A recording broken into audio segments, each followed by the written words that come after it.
Chat is an umbrella. Chico Housing Action Team is an umbrella for 3 different programs. One is housing, which is the Housing First model, where we're trying to get people into housing as fast as possible, off the street, and then with follow-up services. When I was living with my daughter, we lived in apartments on the Esplanade, and I just had some issues with the apartments, and I ended up having a mental breakdown with all the stuff going on. So they kicked me out of my apartment, and I gave custody to my mom for my daughter, because I knew she'd be better there. And I was put in a mental hospital and then put in the streets by the apartments. And they drove me to the tourist shelter, and I started from there. Didn't have a clue what to do. We also have a safe space program, which is in its 4th year. In the wintertime, we have churches that open up their doors, and we transport people to those churches, feed them dinner, feed them lunch, have a place to sleep for the evening. People are on the street. It can be wet. We don't care if they're on drugs, as long as we can work with them. They can have animals as long as we can work with them.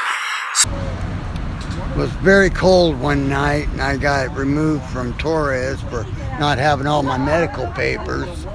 And I climbed into a cardboard container, and a truck came and picked me up and dumped me. Master lease program, where we take people and put them into housing as soon as we can get them in there, as soon as we get landlords that allow us to rent the facility, and we master lease it out to people who are, at that point, formerly homeless, so we can get them off the street. We have been very successful at this point with the people we put into these houses. We've got some of them jobs. We've helped others that could try and get onto Social Security because of reasons that they are deserving of Social Security. We help people get on general assistance.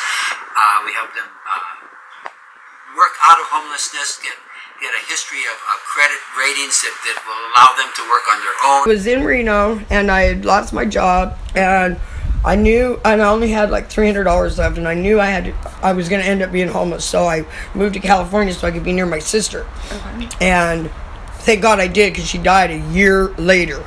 A year after I got here, she died. My only sibling.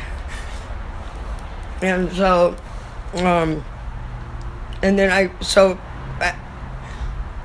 didn't really live for like 4 years. I mean, I was out there in the world, but I didn't live. It was just, and then I got into a really bad abusive relationship, and I was living between the park and a storage unit, which I ended up getting locked in for 3 days and brutally attacked.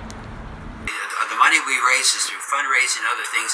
Everyone in Chad is a volunteer. None of us get paid. We spend our own time. Many of us work full time. We don't devote our time to doing this because we believe that there's a problem in our community. Chad has probably saved my life because I'm not used to being on the street.